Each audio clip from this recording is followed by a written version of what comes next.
Tell us a little bit Stella about Saved the Farm and why, in your mind, is it a tool? Julie, it's so great to be with you and to be working with you and with Innovation Excellence on this book. How Stella Saved the Farm is a simple story. It's a book about a farm in trouble and how it gets out of trouble using innovation. It's a light, fun read, and most of all, it's a short read. It is a one airplane ride book. That's even if you're flying from New York to Boston. Even so, this book still delivers the most fundamental lessons of our more formal business books. And we expect, because it is a quick read, that it will reach more readers than ever before. Most importantly, we believe that Stella can be used as a tool to start conversations about innovation. Because in a very fundamental way, innovation is a team sport. And in fact, ultimately, how Stella Saved the Farm is a story about a team. Yes, a motley crew of very unusual animals, but a team that somehow figures out how to tackle two very different challenges, two very often conflicting challenges at the same time. And those two challenges are sustaining something that already exists while building something brand new.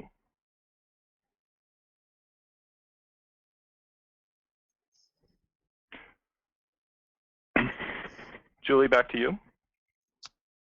Well, you know, the idea of the challenge of simultaneously managing innovation and ongoing operations and really trying to have a team, whether they're a motley crew of animals or a motley crew of supply chain, you know,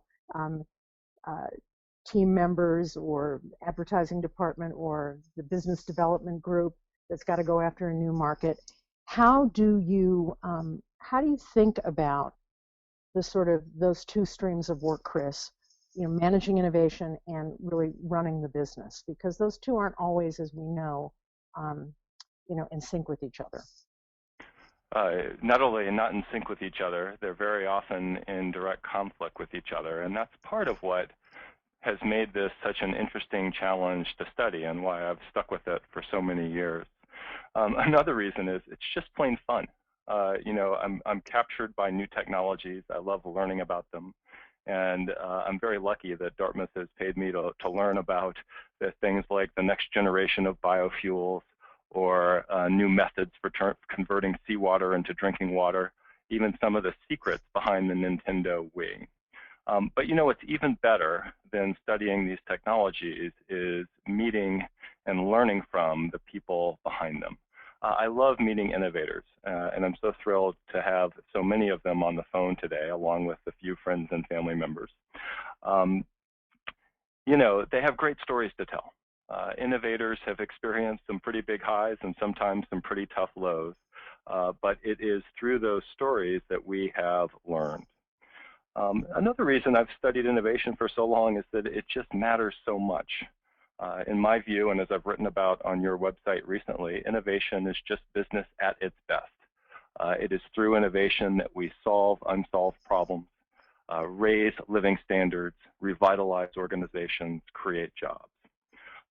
And you know, I believe innovation in particular inside established organizations has just never been so important.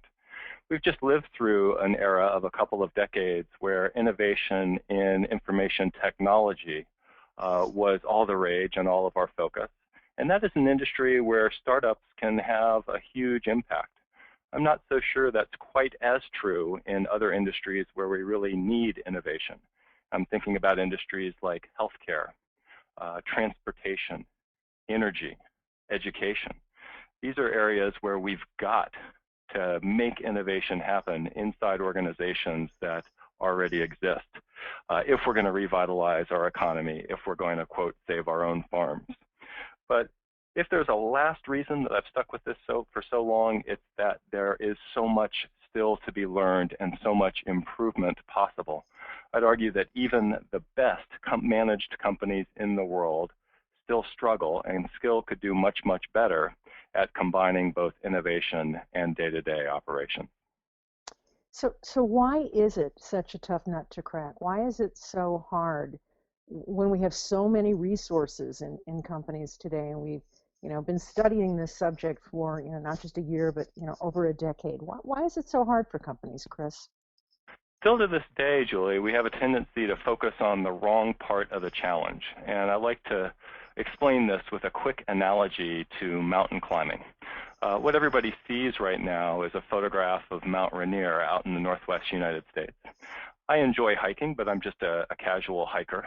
That said, I've always had a dream of tackling a mountain like this one. I haven't done it, but I've spoke to a few people who have. And what they've taught me, well, most importantly, they've taught me many things, but most importantly, they've taught me that there's a big difference between an expert and a novice. And that difference is that the novice always celebrates at the summit. Yeah, think about it. The expert understands that you don't celebrate until you get back down. And yet, of course, once you get to that summit, it feels like an enormous victory, and the novice can hardly help but to celebrate. Well, as it turns out, Julie, there's a Mount Rainier-like summit in every innovation journey. And it happens at that moment when you say, by gosh, that is a fantastic idea. Let's take it forward, let's go to market, let's make things happen. And getting that breakthrough idea feels so important that we often celebrate too soon. And in fact, once you have the idea, that's when the real work of execution begins.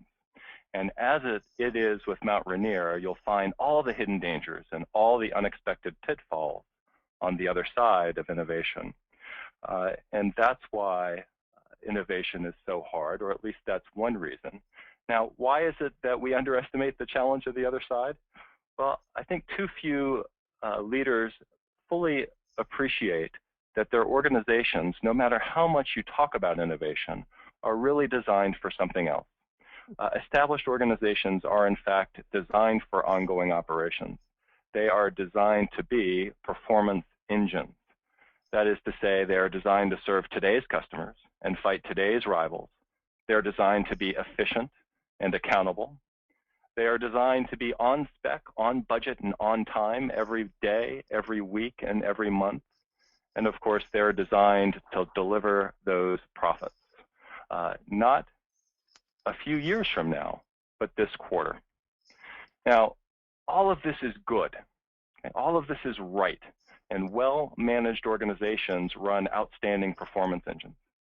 At the same time, I think you can see that there's a lot of conflict here with innovation. And if you want to see that conflict most clearly, all you have to do is understand the method of the performance engine, because this method is the same in every organization, in every industry, and in every part of the world. And that is to make every task and every activity as repeatable and as predictable as possible. There's great power in both. This is how you get consistent results. And yet, innovation is exactly the opposite. Practically by definition, every innovation initiative is non-routine and uncertain. Now, these are fundamental incompatibilities that strike right at the heart of how organizations are designed, even how managers are trained. So I think we've got our work cut out for us. And it doesn't even stop there. Because the reality is, inside the performance engine, almost all resources go to the performance engine. Or aside any organization, I should say, almost all resources have to go to the challenge of sustaining excellence in day-to-day operations. There's just a little bit left for innovation. And so we have to somehow make the most of those very scarce resources. Well, you make this sound a little bit daunting, if not almost nearly impossible. And yet, there are many companies, ones with brand names like, Apple and IBM and P&G that we're all very familiar with, and lots of small startups and mid-sized companies that are innovating. So what are companies, you've been studying them, obviously, for a long time. What are companies doing out there that is working?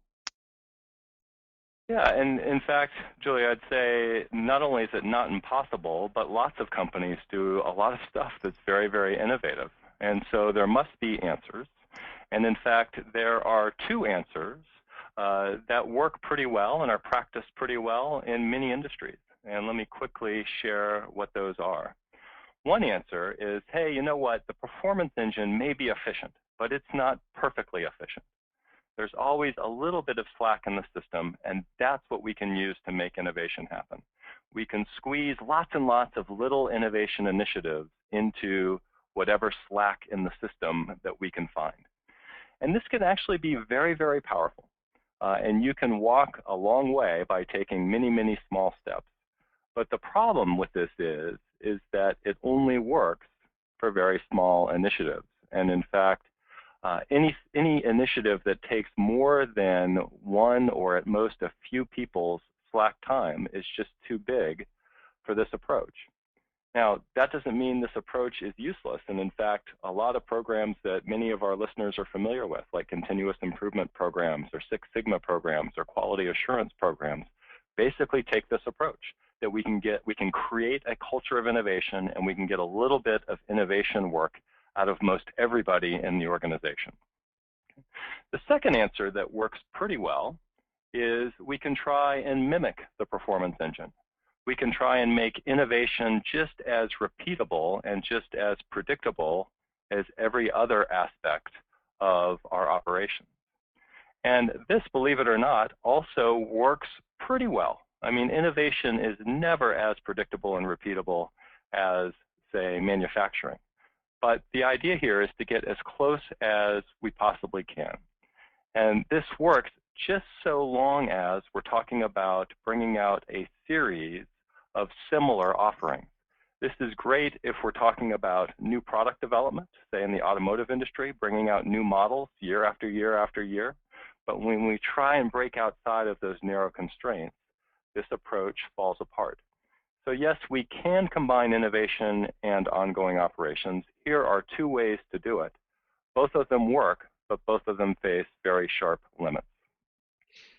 So there are these two models that have very sharp limitations. I'm guessing there is a third model that you're foreseeing? There is, and you know, I'd like to take just a moment to take advantage of the features we have in this web chat to get some feedback from the audience. I'd like to get some quick input from the audience on this question. Beyond the two models that we've just described, what kind of people can be successful in making innovation happen inside of established organizations? In other words, what do breakthrough innovators really look like? And Julie, why don't we ask people to submit whatever's on the top of their mind in the little chat window that they all have in front of them. Yeah, that would be great, everyone. If you could just give us what comes to mind first. You know, what kind of people does it take to innovate inside organizations? And we'll share some of those.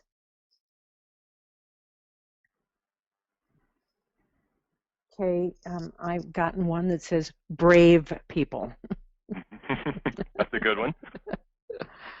And here's another one that says iconoclasts. Uh-huh.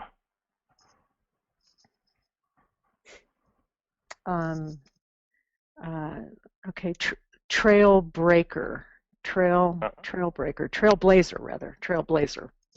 Uh-huh. These sort of seem like they're in the same vein of people who are willing to stick their neck out and kind of go where no one's gone before. You know, sort of the hero, archetype. Exactly, Julie. And this is what most people have in mind when they think about this challenge of making innovation happen inside of established organizations.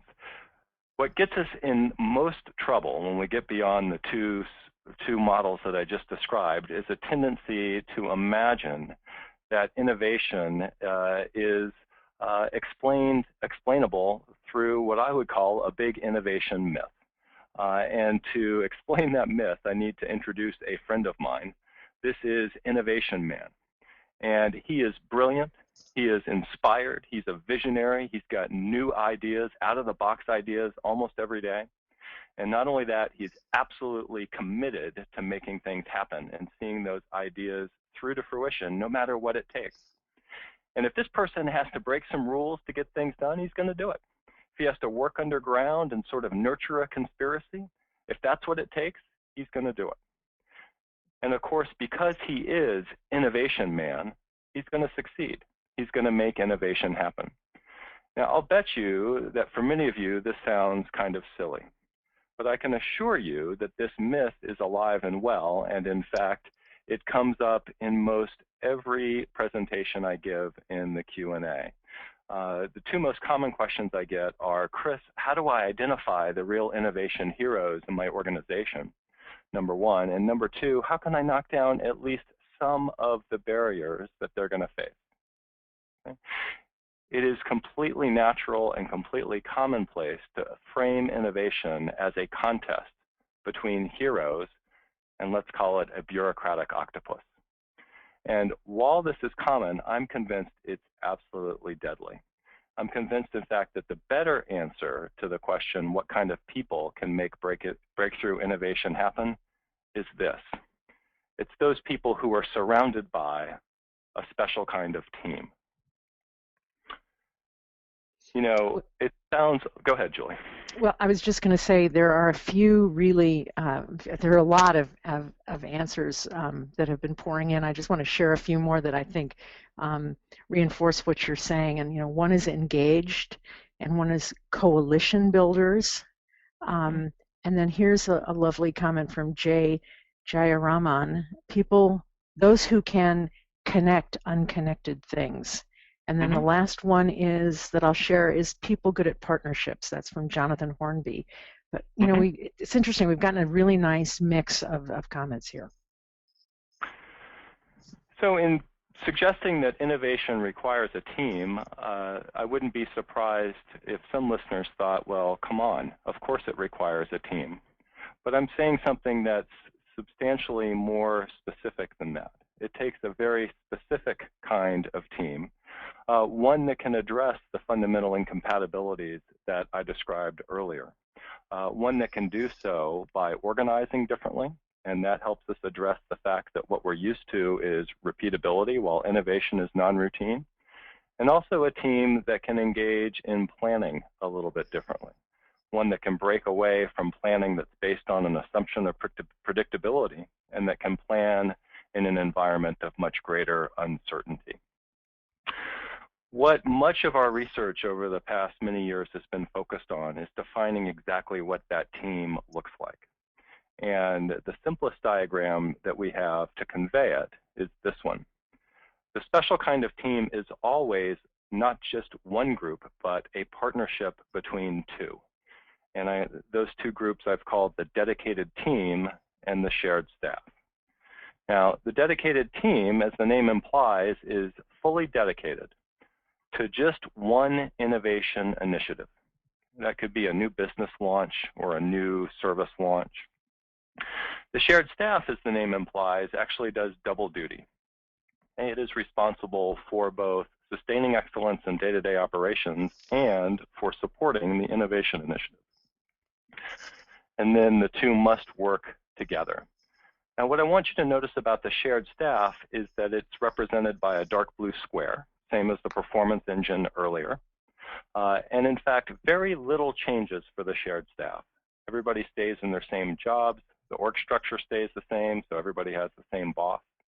The only thing, in fact, that changes is that there's more work to do. Yesterday, it was just ongoing operations. Today, it's ongoing operations plus innovation. So the one thing we're going to have to be very careful about is making sure that this shared staff has sufficient staffing and sufficient resources to do both jobs. Because the shared staff remains responsible for ongoing operations, it has very little flexibility.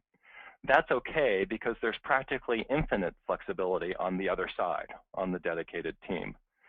Dedicated team is represented by a diamond, very purposefully, because I want you to imagine taking that square and literally turning it on its end. The right way to think about building a dedicated team is as though you are building a new company from the ground up. That could mean bringing in people from the outside. It almost certainly means creating a new and distinct structure and culture and examining distinct metrics. Most importantly, we've got to make the partnership between shared staff and dedicated team a healthy one. And this is always a tough partnership to manage. In part, that's because innovation and day-to-day operations are inevitably in conflict. But it's also because if you build that dedicated team properly, it's night and day different from the shared staff. So this is like bringing Mars and Venus together. Okay? It's tough to do. That said, to give up on this partnership is to give up on innovation itself. Got to find a way to make this work. And just to put to underscore why it's a tough partnership, I think this extended diagram helps. Now this is just a generic org chart and the titles are very generic. But I want to start with the project leader over here, center right. That's the one person that's most responsible, fully accountable for the success or failure of the innovation initiative. And note that both the dedicated team and the shared staff report to this one person. Of course, the shared staff also reports to the existing chain of command. And so immediately you can see where the conflict begins. We know that the project leader and the general manager are always going to be at odds to at least some degree. Unfortunately, the general manager wins almost 100% of the time. It's a more powerful person with shorter term objectives. Project leader, on the other hand, is usually more junior and is seeking a long-term aspiration. So this is not a fair fight. And that's why it's so critical that there be a senior leader that's directly engaged in making this partnership healthy and getting their hands dirty and working out some of the operational conflicts that inevitably get in the way. Now, the triumvirate of the senior leader and the project leader and a detached analyst are necessary to create and then over time modify the special kind of plan. Some degree of detachment is so critical there because what you're trying to do is run a disciplined experiment. And remaining analytically detached is very difficult, as you know, once you have a lot of blood, sweat, and tears and emotion invested in a project. All of this is laid out in much greater detail, Julie, in The Other Side of Innovation, a book that's absolutely full of even more specific recommendations and concrete examples. You know, I love this phrase that I've heard now from you many times, which is the disciplined experiment. I think that really, gets at the heart of what you and VG have taken from your research on teams. And it's interesting, you have written a couple of very solid business books that go into that research in great detail. What made you write a parable, especially a parable about farm animals? The first time the idea was floated, it sounded as crazy to me as you just made it sound. And yet that's exactly the path we chose to take. Look, I want to start by saying that we're very proud of The Other Side of Innovation. And as I just said, it's full of specific recommendations. It's full of concrete examples from companies that people have heard of and people admire. Also, since writing and publishing The Other Side of Innovation, we've really experienced nothing but validation of the ideas in the book. That includes a HBR article that was based on the book that was a McKinsey Award winner. And generally, when I go give presentations about this book on the road, the questions aren't ones that challenge the fundamental ideas, but rather they're questions about how can you help me convey this to other members of our team. I have to admit, Julie, that it's unfortunate that not more people don't read traditional business books. But I have to be realistic as well. To tackle this book is a 6 or 7 hour undertaking to do it well. And I'd have to acknowledge that many of the people that are listening in today, and certainly senior executives and leaders in corporations, have a really hard time finding 6 or 7 hours to read. And so there are some dedicated business book readers out there, and we know this book reached them. But I woke up one day with a bit of a shiver, Julie, because I sort of realized that what I was trying to do was analogous to trying to coach my son's hockey team while talking to just one player. As we've discussed earlier, innovation is fundamentally a team sport. And if this book the other side of innovation reaches just one member of the team, well, it's never going to have the impact that we need to have. And that's fundamentally why we're taking this approach. Stella, as we've described, still conveys the most fundamental lessons and insights of the other side of innovation, but it does it in a much more compact and readable and fun form. Even more critically than that, what we find is that almost everybody who starts reading this book finishes it, and in fact, wants to talk about it. And so if you can get a group of colleagues, if you can get a team to read this book and talk about it, now we have that mechanism that we're searching for spreading the word so that an entire team can act on the insights of our work. Well, you know, it is a story at its heart, and we've all come to understand how powerful and profound stories are. Maybe you could go into a little bit of the background on how you wrote the story, because it's different than the way I think a lot of other business books have been written. Well, Julie, as I just described, if you had told me a few years ago that I'd someday write a parable about farm animals, I would have certainly looked at you like you had three heads. But some very smart people at the International Thought Leaders Network were the first to persuade me to give it a try, and I'm glad they did. And I have to confess, I had no idea what to do when I first decided to give this a shot. I remember the week very vividly that I started to get into this, you know, sort of with a purpose. And it was a week that I was on the road, and a week that, frustratingly, I had just a handful of meetings, but were spread out over several days. It was also the middle of the winter in upstate New York. Bottom line, I had a lot of time. And so I sort of, you know, cozied up in my hotel room, and I read an entire stack of parables that I'd brought with me on the trip. And I remember starting with George Orwell's Animal Farm, an absolute classic and certainly one of the key parables that inspired this work. And read through several more, and I remember finishing with John Cotter's book about change management called Our Iceberg is Melting. And it was a great way to get going. I read these books very analytically, took copious notes. I tried to figure out exactly what worked and what didn't work. And it was a bit overwhelming at first, but I'd say three central lessons emerged from that effort. And the first lesson is that an anthropomorphic allegory is just a darned effective teaching tool. Anthropomorphic allegory, that is, of course, just another way to say a fairy tale about animals. I don't know why this is. But who will ever forget Animal Farm and Napoleon the pig and Boxer the horse? The stories are memorable, but also I think they're very effective in removing yourself so completely from day-to-day life and from the complexities of the organization that you work within, that you become much more open to and much more accepting of the abstract lessons that lie at the core of these tales. Now, if you're going to try and write an anthropomorphic allegory, it's very important to understand that the world's cutest animal is a penguin. But as it happens, John Carter had already written a book about a penguin, so I had to go with my second choice. That's an alpaca, which turned out to be a lucky break. Makes for a wonderful story about innovation on a farm. And it's very cute, extremely cute. Still extremely cute, I agree.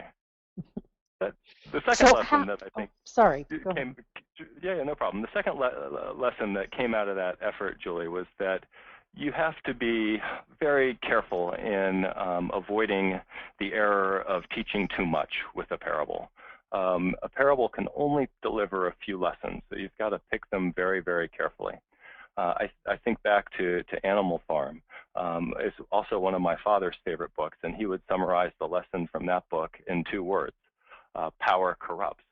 And so we wanted to be very economical in choosing our lessons for this book. There's a list of just 8 in the back of the book that line up pretty well with the key lessons in the other side of innovation.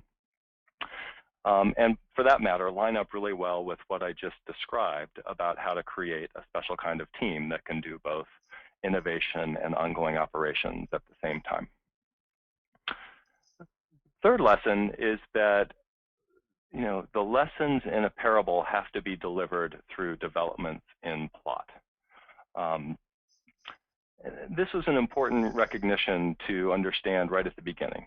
The way we went about writing this book was to choose the lesson first that we wanted the parable to convey, and then to create a storyboard around those lessons.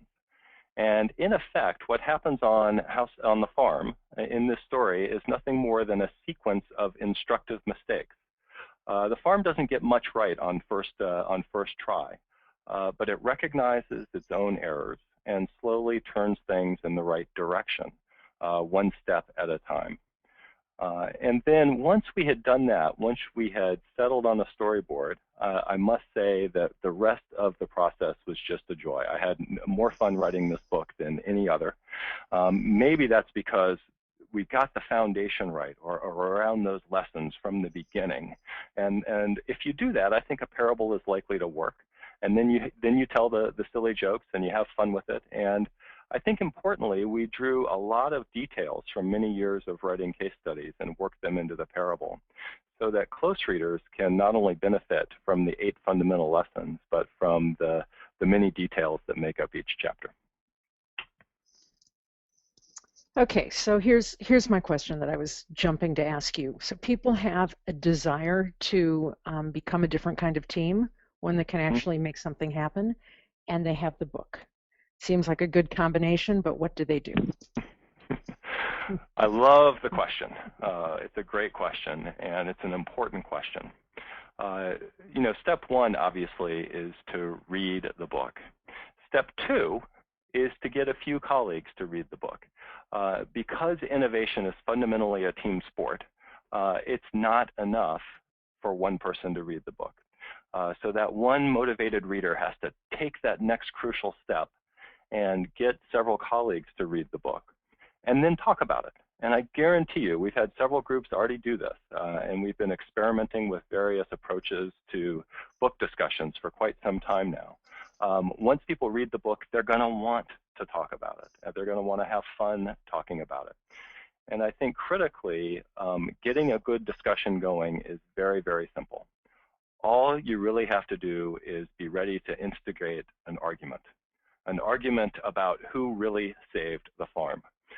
The title of the book is How Stella Saved the Farm, but those who've looked at the book already know that it might not be that simple. It might be that someone else on the farm really did the saving. And I think if you have a good argument about this very question, the key lessons of the parable just come shining right through. Because by having this argument, you can understand the story from the perspective of every single character on the farm and where they sit on the special kind of team model that I shared with you earlier. Once you have this discussion, everybody will not only be able to walk in the shoes of everybody else, which is so critical for effective teamwork, but be able to empathize with the pressures that each person is under and understand just exactly what is involved when you try and both innovate and sustain excellence in ongoing operations at exactly the same time. Now, we've thought ahead, and if you go to Stella's website, you'll find discussion guides that are as simple as what I've just described, as well as a handful of more advanced techniques that you might want to look into if, for example, you are running a big meeting at an offsite, or if, for example, you're a consultant and you want to run such a discussion with a client.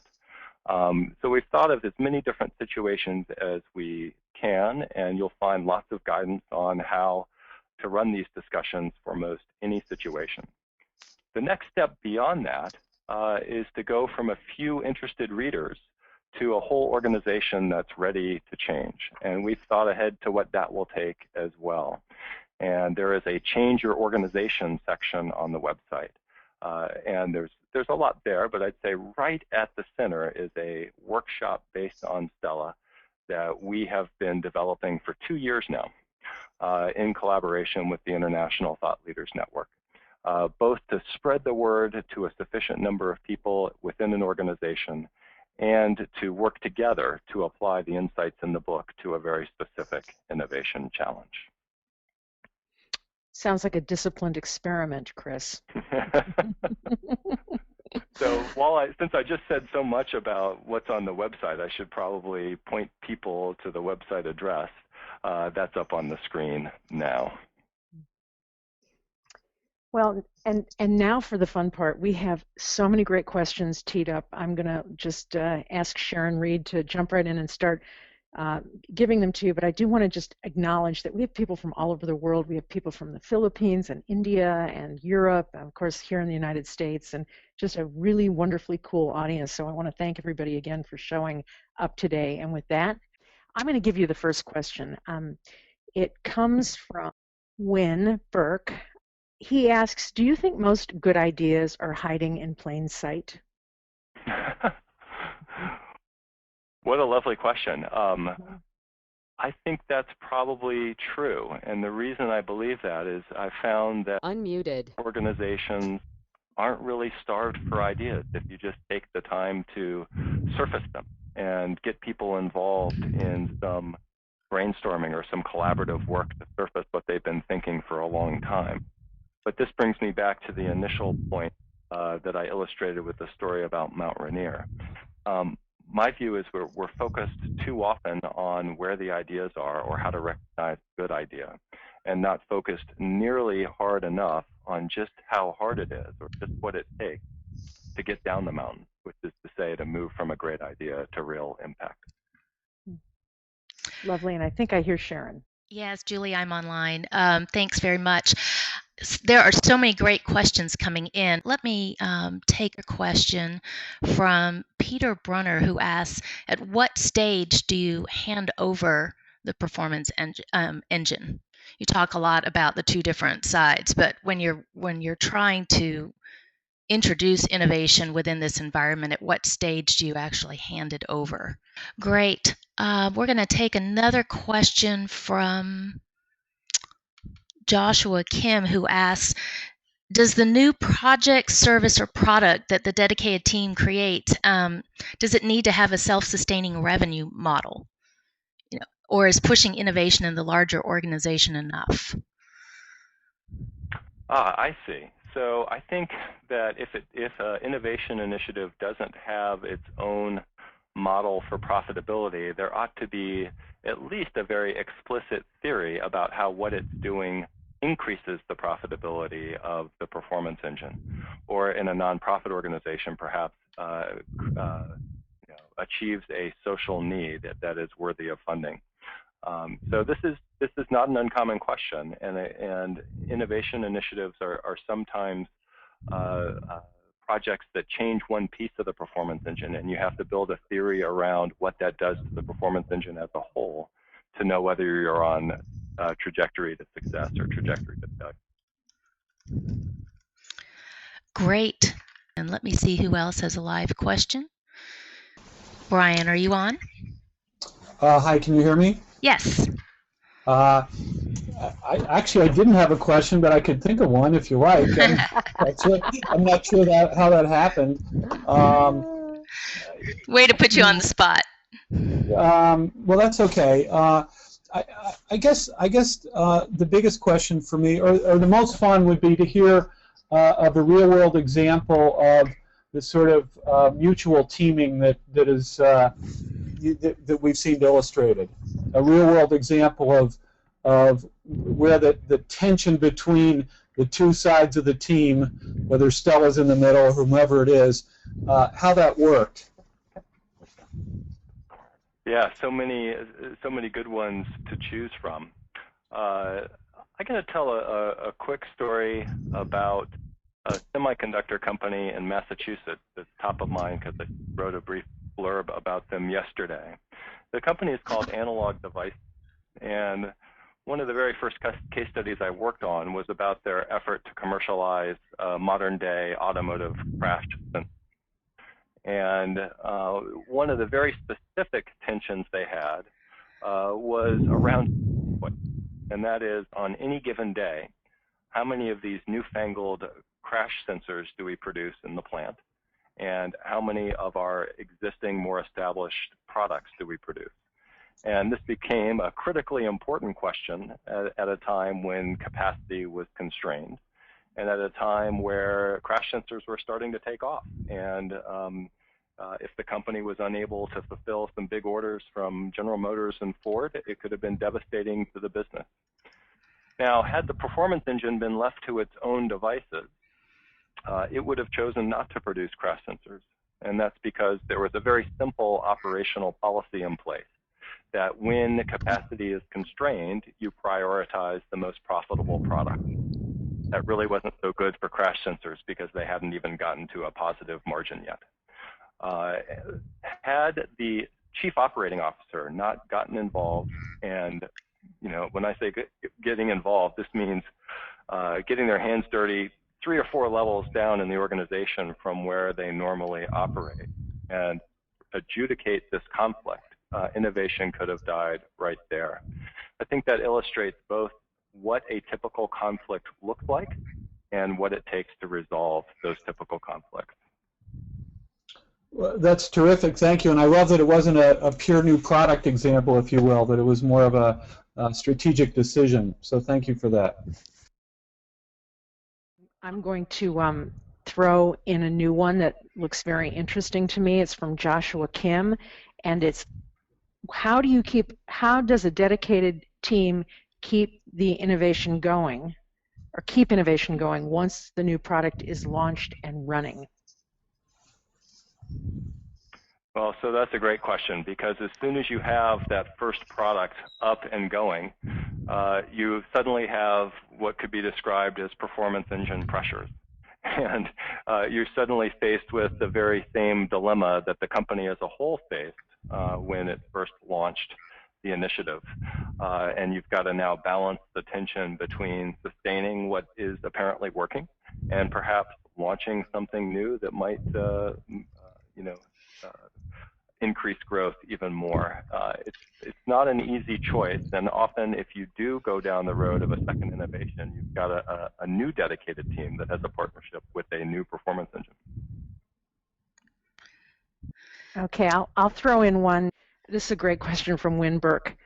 A guy named Clayton Christensen suggests that disruptive innovation cannot happen in sustaining organizations. Do you agree? Yeah, it's a great question, and no, I don't agree. I believe any innovation, any organization, whether you describe it as sustaining or otherwise, can learn to do both tasks at the same time. I think Clay takes a view that in this case is too pessimistic. Organizations can walk and chew gum. They can learn to both innovate and be masters of ongoing operations at the same time. It just takes a special kind of team to make it happen. So that's my thinking there. All right, I've got a question coming in from Pedro, and there are a couple of questions that have come in around this same theme. He asked, the idea of creating a separate team for innovation in the workforce is the only way for innovation, but what are the main characteristics of the person who mediates these two groups? And is having that dedicated group a little risky? Well, first of all, having the dedicated team is absolutely essential if you're going to get beyond the limits of the two approaches to innovation I described earlier. You might remember that the first approach, just squeeze innovation in, worked for small initiatives, and the second approach, mimic the performance engine, worked as long as we're thinking about a series of very similar initiatives. It's my contention that there's absolutely no way beyond the limits of those two approaches that does not involve the creation of a dedicated team. It has to be done, and you have to purpose build that dedicated team for the innovation challenge at hand. What I'm emphasizing here is that each initiative is its own unique challenge and requires its own unique dedicated team. Now, the question also was about what does it take to make that partnership between the dedicated team and the shared staff work? The very first thing that is required is that you have an innovation leader who doesn't imagine themselves as a hero that's fighting the system. Folks that do that inevitably antagonize the performance engine to the point that a partnership is impossible. Second thing you need is a engaged senior executive who understands that innovation will not thrive unless they are willing to get involved and get their hands dirty and adjudicate conflicts, even when they're of a fairly operational nature. And the third thing you need is a handful of insiders on that dedicated team who know the performance engine and know the people in it and who are good at collaboration and good at building teams. There's much more to be said, but I think that's enough for right now. Well, along these same lines, we've got another question that's come in from Alistair who asks, how do you think about the organizational structure you've outlined when you're not just faced with a single project, but you're simultaneously trying to pursue multiple projects? What does that look like in an organization? Yeah, it gets very complicated when you're doing multiple projects at the same time. There's no question about it. I'd caution that it's a common misstep because it's relatively easy to generate ideas. It's also relatively easy to try and execute too many at the same time. Mostly it gets more complicated for the shared staff. And it gets complicated to manage the capacity of the shared staff to ensure that they have the necessary resources, not just to do 2 jobs, but potentially 3 or 4. So this is an interesting question that's come in, and it's a little bit different than some of the others we've gotten today. Linda Coster asks, have you seen morale issues with people assigned to the performance engine versus the innovation team? And if so, how have you approached this or recommended handling it? I think that's an excellent question because, as was evidenced by people's responses to your question earlier, the people on that innovation side tend to have maybe a different work style or mindset or energy in how they approach their work versus people who are on the performance engine side who are driving things day to day.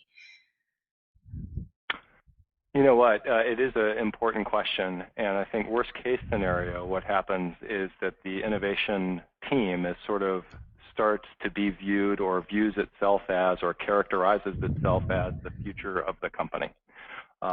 We're so important. We're more important than you. It became very convenient in the parable that the alpaca had such long necks and therefore could look down on the sheep around them. And so what you need to overcome this and to not demoralize the performance engine is to constantly reinforce that both sides have to win for the organization as a whole to be effective. We don't want either side to feel that they're far more important than the other. Otherwise, the partnership is unlikely to succeed. If I may, Sharon, I want to throw in a question here at the end because it's a really great one from Andrew Campbell. There are more bad ideas, Chris, than good ones.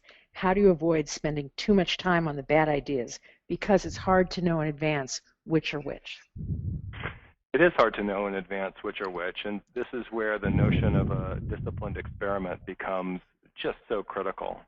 It becomes so important to lay out your assumptions carefully, to identify which are the most critical, and the most critical assumptions are the ones that, by gosh, you're making a big guess, and oh boy, if you're wrong, you're dead. If there's any way that you can test those critical assumptions quickly and cheaply, my gosh, do it. And then it's critical to have that detached analyst, a foil to the innovation leader, if you will, who can render a solid, informed, and analytical judgment about what's really happening, whether we're really on a trajectory to success or a trajectory to fail. Innovation leader position where they have to sell the potential of the innovation initiative to their teams, to themselves, to their superiors. And it's hard if you're doing that every day. Step back and take a real attached and analytical view of what's happening and what it means. Thank you. Another one, Sharon, before we... Well, I thought I would close out with this question from Leanna. It's a good question as you think forward to the future, but she asks, what's your next book going to focus on?